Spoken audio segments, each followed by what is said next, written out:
அப்பா முதலாளி வண்டி கவுந்துருச்சு முதலாளி. மாடு குறுக்க வந்துருச்சா பிரேக் பிடிக்க முடியல. இருந்தா தானே பிடிக்கிறதுக்கு புளிய மரமும் இல்ல. நான் என்ன பண்றது? வரீங்களா? வாங்க வாங்க, சின்ன அடிதான். அப்புறம் முதலாளி பீடி கட்டு வண்டியிலே மாட்டிக்கிச்சு. வரும்போது பீடி கட்டு ஒன்று வாங்கிட்டு வாங்க. கதை தாங்க எங்க அப்பா ராஜபாரம்பரை சேர்ந்தவர். 7 தலைமுறைக்கு உட்கார்ந்து சாப்பிட்ற அளவுக்கு சுத்து இருந்துச்சுன்னு சொல்லுவாரு. அப்புறம் ஏன்பா கஷ்டப்படுறேன்னு கேட்டா இவரு 8வது தலைமுறையா. வர வேலை ஜோசிக்காரனை பார்த்துட்டு வந்தேன். அப்படியா? என்ன சொன்னாரு? ஒரே ஒரு கேள்வி மட்டும் பதில் சொல். அந்த வச்சுக்க என்ன பண்ண? ஐயோ, என்னால இருக்க முடியாது. உன் கூடயே நானும் வந்துடுவேன். அதான் அவனும் சொன்னோம், நீ செத்தாலும் தனியா அவனை விடாதுன்னு. அக்கா சொல்லுங்க. அக்கா புதுசா ஒரு ஜவுளி கடை திறந்திருக்கேன், அதை விளம்பரப்படுத்தணும். அதான் உங்கள்கிட்ட சொல்லிட்டு பலன் வந்தேன். அதுக்கே என்கிட்ட வந்திருக்கீங்க? இப்போ உங்ககிட்ட சொன்னா ஊருக்கே சொன்ன மாதிரி அப்படின்னு உங்க வீட்டுக்காரர் தான் சொன்னாரு. நல்ல தூக்கம் வருதுன்னு கண்ணை மூடி படுத்தங்க. திடீர்னு ஒரு சந்தேகம்.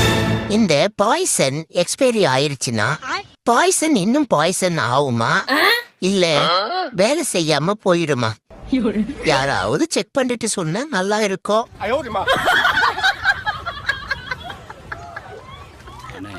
ரொம்ப கோவக்காரனா, அடிக்கடி டென்ஷன் ஆகாம இருக்க ஐஸ் வாட்டர் தலையில ஊத்தி பாடியை கூல் பண்ணிட்டே இருப்பானா. நானே காக்கா தலையில ஆய் போயிடுச்சுன்னு கழுவி நிற்க இவன் என்னன்னா ஐஸ் வாட்டரு நைஸ் வாட்டர்ன்ட்டு. கடவுளே, என்னை ஏன் இப்படி சோதிக்கிற? நான் உனக்கு என்ன பாவம் பண்ண?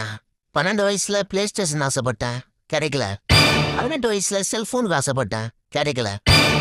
20 வயசுல பைக்குக்கு ஆசைப்பட்டேன், கிடைக்கல. 24 வயசுல நல்ல வேலைக்கு போக ஆசைப்பட்டேன், கிடைக்கல. 27 வயசுல கல்யாணம் பண்றதுக்கு ஆசைப்பட்டேன், அதுவும் கிடைக்கல. கடவுளே, என்னை ஏன் இப்படி பண்ற? சரி மானிடா, இப்போது உன் ஆசையை கூறு, ஒரு வரம் தருகிறேன். ஒன்னும் இல்ல கடவுளே, சின்ன ஆசைதான். ஒரு மாடி வீடு, 10 ஏக்கர் நிலம், 50,000 ஒரு மணப்பெண் மற்றும் சுவிஸ் பேங்கில் ஒரு அக்கௌண்ட், ஒரு ஆடி கார்டு. மானிடா போதுமா? இன்னும் வேற ஏதேனும் வேண்டுமா? இல்ல கடவுளே, இன்னொன்னு இருக்கு. அது என் வாயால் எப்படி சொல்லுவோன்னு தெரியல. நானும் அந்த வார்த்தை என் வாயால் எப்படி சொல்றதுன்னு தெரியல. மரியாதையா போயிடு மானிடா. தங்கம் இருக்கும் விலைக்கு 50,000. ஊர்ல எவனுக்கோ கல்யாணம் நடக்குது, நமக்கு ஒரு கல்யாணத்தை பண்ணி வைக்கிறானா பண்ணி வைக்க மாட்டேங்கிறாங்க. நம்மளாவது ஒரு பொண்ணை கூட்டு வரலாம் பார்த்தா எவ்வளவு நம்மளை நம்பி வர மாட்டேங்கிறான். கடைசி வரைக்கும் மொத்த பதங்களாவே திருணும் போலயே. Your mom needs to go. I can't be here with her. No, I won't do that. If she doesn't go, I will leave. You both go. I'll stay here with the maid.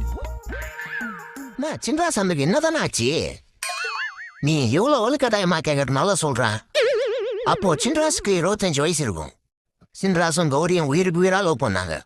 இது தெரிஞ்ச கவுண்டரு சின்ராஸை தென்னந்தோப்புல வச்சு வெளுத்துட்டாரு. அப்பயும் சின்ராசு தன்னோட காதலை விடல. கௌரிக்கு வாரத்துல 2 நாள் leave விடுவாங்க. அந்த லீவுல ஊருக்கு வருவா. அந்த 2 நாள் சின்ராசை கையிலே பிடிக்க முடியாது. இந்த விஷயம் தெரிஞ்ச கவுண்டரு சின்ராஸ் கிட்ட சொத்து வேணுமா கௌரி வேணுமான்னு சொல்லிட்டு நீயே முடிவு பண்ணிக்கன்னு சொல்லிட்டாரு. சின்ராசு சொத்துக்காக கௌரியே தூக்கி எறிஞ்சான். அப்பத்துல இருந்து சின்ராஸ் மேல ஊர் மக்களுக்கு ஒரு மரியாதை தானா வந்துச்சு. அப்பையில இருந்து இப்ப வரைக்கும் சின்ராஸ் அந்த நைட்ல பாட ஆரம்பிச்சிட்டாருன்னா குழந்தைகள் எல்லாம் தூங்கிடும்.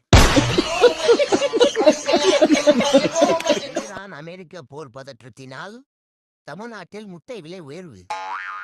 எங்கேயோ போர் நடக்குது, நீங்க ஏன்டா முட்டை விலை ஏத்துறீங்க? முட்டை நாமக்கல்ல தாண்டா வருது. கேஸ் தட்டுப்பாட்டு காரணமாக கிராமத்தில் வாழும் இளைஞர்கள் விறகுகளை வெட்டி நகரத்தில் விற்பனை. பரவா, நல்ல ஐடியாவா இருக்க. பேசாம நம்மளும் இந்த வியாபாரத்தை இறங்கிடுமா? சென்னையில் பெட்ரோல் பங்கில் வரும் கூட்டத்தை பார்த்து கோபால் என்ற நபர் டீ கடை ஆரம்பித்துள்ளார். பேசாம ஒரு 4 சைக்கிள் வாங்கி அவசரி கடனா வச்சிடலாமா? சரிங்க. பாப்பா, அம்மா லைன்ல இருக்காங்க, பேசுறியா? அவங்க போன் பண்ணாலே ஒரே தலைவலிதான். எப்ப பார்த்தாலும் நொய்யு நொய்யு நொய்யு நொய்னு பேசிட்டே இருக்குது. போனை முதல்ல கட் பண்ணு. அத்தை, உங்க பொண்ணு நீங்க பேசினா தலைவலிக்குன்னு சொல்றா. முதல்ல போனை கட் பண்ணு. என்னது எங்க அம்மாவா? ஏய் கொண்டா. எங்க அப்பா வராரு, நீங்க போய் ஆட்டுக்கறி எடுத்துட்டு வந்துருங்க. உங்க அப்பா வராரா? இங்க அவருக்கு ஒரு வேலை இல்லையே, என்ன வேலையை வராரு? எந்த வேலைக்கும் வரலங்க, ஆட்டுக்கறி சாப்பிட்டு தான் வராரு. நீங்க போய் எடுத்துட்டு வந்துருங்க. ஏண்டி ஆட்டுக்கறி திங்கிறதுக்கு அடையாறுல இருந்து பஸ்ஸை பிடிச்சி இங்க வரான் சுத்த நாரப்பயலா இருப்பான் போல் இருக்கு. എവിടെ എടുത്തതാ ഇതോ മാലയോ അതങ്ങ് മേടിച്ചതാ. എവിടുന്നാ? കടയില്. ചേട്ടൻ ഗിഫ്റ്റ് തന്നാണോ? അല്ല, അങ്ങനെ മേടിച്ചു വാങ്ങളെ. അതെ, പരിപാടിക്ക് പോവാൻ. പരിപാടി ஏம்ல போனுக்கு இஎம்ஐ கட்டணும் ஒரு 900 ரூபா இருந்தா கூட. 900 ரூபாலாம் என்கிட்ட இல்லைங்க. உனக்கு கெஞ்சி கேரம்ல நீ தான் கடைசி பணம் கட்டியே ஆகணும் குடுப்ல. ஏங்க என்கிட்ட அவ்வளவு காசுலாம் இல்லைங்க, 5000 ரூபா தான் இருக்குது. சரி இருக்கிறத கூட மீதி காசு நான் வெளியில கடன் வாங்கிக்கிறேன். சரி இருங்க எடுத்துட்டு வரேன். ഭാര്യമാർക്കുണ്ടല്ലോ വഴക്കിടാന് വലിയ വലിയ കാരണങ്ങളൊന്നും വേണമെന്നില്ല. ഒരു ഭർത്താവ് ഉണ്ടെങ്കിൽ മതി. ஞாயிற்றுக்கிழமை பக்கத்து வீட்டு ஆண்டி சிக்கன் கறியாக எடுத்து சமைக்கிறான். அவன் வீட்டில் பார்த்தா எப்போ பார்த்தாலும் பழைய சோறு. இன்னைக்கு பழைய சோறா எடுத்து வைங்க. சாப்பிட்றேன்.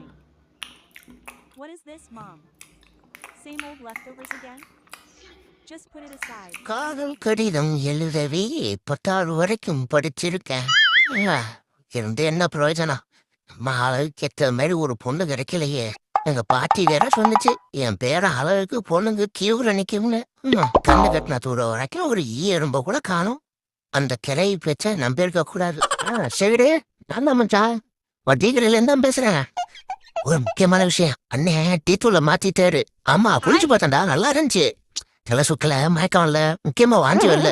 வரையா அதே வரதான் மச்சான், தீவலி போட்டதுதான். இன்னும் நூல் வந்துகிட்டு தான் இருக்கு.